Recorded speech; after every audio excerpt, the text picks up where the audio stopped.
রতনপুর গ্রামে এক কাটুরি বাস করত। তার খুব অভাবের সংসার ছিল।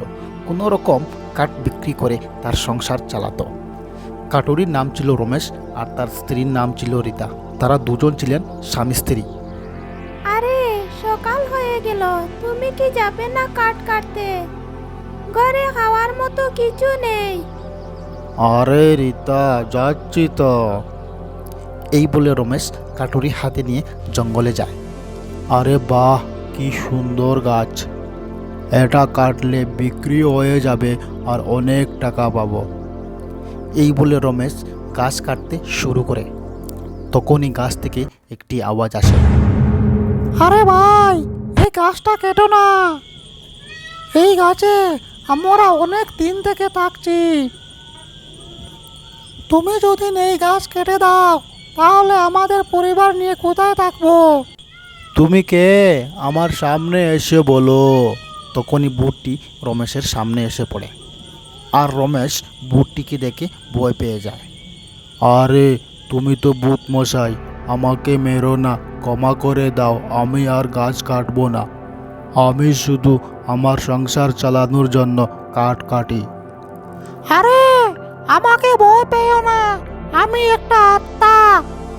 অনেক খোঁজার পর আমি এই গাছটা পেয়েছি আর আমার পরিবার নিয়ে অনেক দিন ধরে এখানে থাকছি। আর যদি তুমি এই গাছটা কেটে দাও তাহলে আমাদের ঘর ছাড়া হয়ে যাব। আমরা কোথায় যাব? তুমি এই গাছটা ছেড়ে দাও, তার বদলে তুমি যা চাইবে তা আমি দিব। তখনই আত্মার এই কথা শুনে রমেশ মনে মনে ভাবতে লাগে, আরে এই আত্মাটা মনে হচ্ছে খুব ভালো। আমার তো কোনো ক্ষতিও করছে না, বরং বলছে আমাকে সাহায্য করবে। আরে ভূত মশাই, চিন্তা করবেন না, আমি এই গাছ কাটবো না, অন্য কোনো একটি গাছ কেটে নিব। আর আপনি ভালোভাবেই এই গাছে থাকুন। এরপর রমেশ অন্য একটি গাছ কেটে গ্রামে নিয়ে বিক্রি করে দেয়। আজকে রমেশের গড় পৌঁছাতে অনেক দেরি হয়ে যায়। আর গড় যাওয়ার সময় একটি নদী পার করে ওর গড়ে যেতে হয়। এই নদীটা এর গড়ের রাস্তায় পড়ে। আরে আজকে কিভাবে বাড়িতে যাব? আজকে তো আমার অনেক দেরি হয়েছে। এই নদীতে তো একটি ভূতও থাকে। এই কথা বলে রমেশ বয়ে বয়ে নদী পার করতে শুরু করলো। নদীর মাঝখানে পৌঁছানোর পর নদীর জল উলটপালট শুরু করলো। আর নদীর জল উপর নিচে হওয়া শুরু করলো। আরে আজকে তো আমি মরে গেলাম। আরে কেউ আমাকে বাঁচাও, আমি তো আজকেই মরে গেলাম এই নদীর মাঝখানে। তখনই নদীর জল আচমকা স্থির হয়ে গেল। আর নদীর ভূত রমেশের পাও টানা শুরু করলো। আজ তোকে ধরেছি, ছাড়বো না। কি করে বাড়ি যাবে? আজকে তাকে আমি পেয়ে গেলাম। আজকে তাকে আমি ছাড়বো না।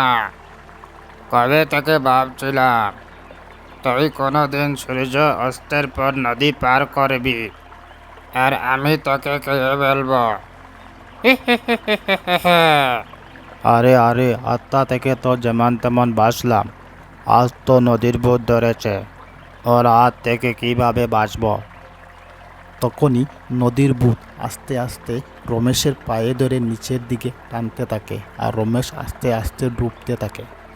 আমাকে ছেড়ে দাও নদীর ভূত, আমি তোমার কোনো কাজে আসতে পারি। তুই কিভাবে আমার কাজে আসবি? পাগল ভেবেছিস তুই আমাকে হাতে পাওয়া শিকার ছেড়ে দিব?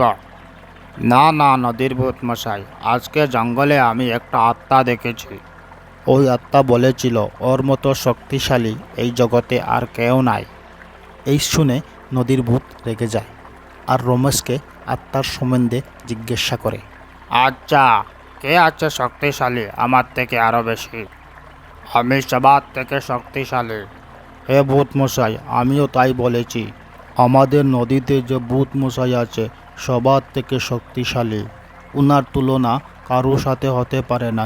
ও আমাকে বলেছে ওর যদি সাহস থাকে আমার সামনে আসুক, আমি ওকে উচিত শিক্ষা দেব। এই কথা শুনে নদীর ভূত প্রচণ্ড রেগে গেল। আচ্ছা, আমাকে নিয়ে চল ওই আত্মার কাছে। এর অত সাহস আমার সাথে লড়বে? সবার আগে আমি ওকে দেখব, তারপর আমি তোকে খাবো।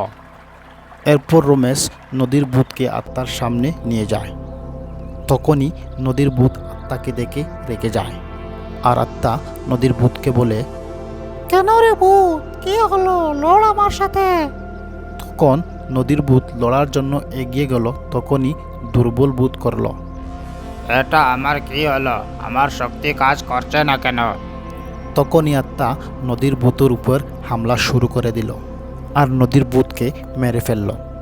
আর রমেশ বেঁচে গ্রামে ফিরল।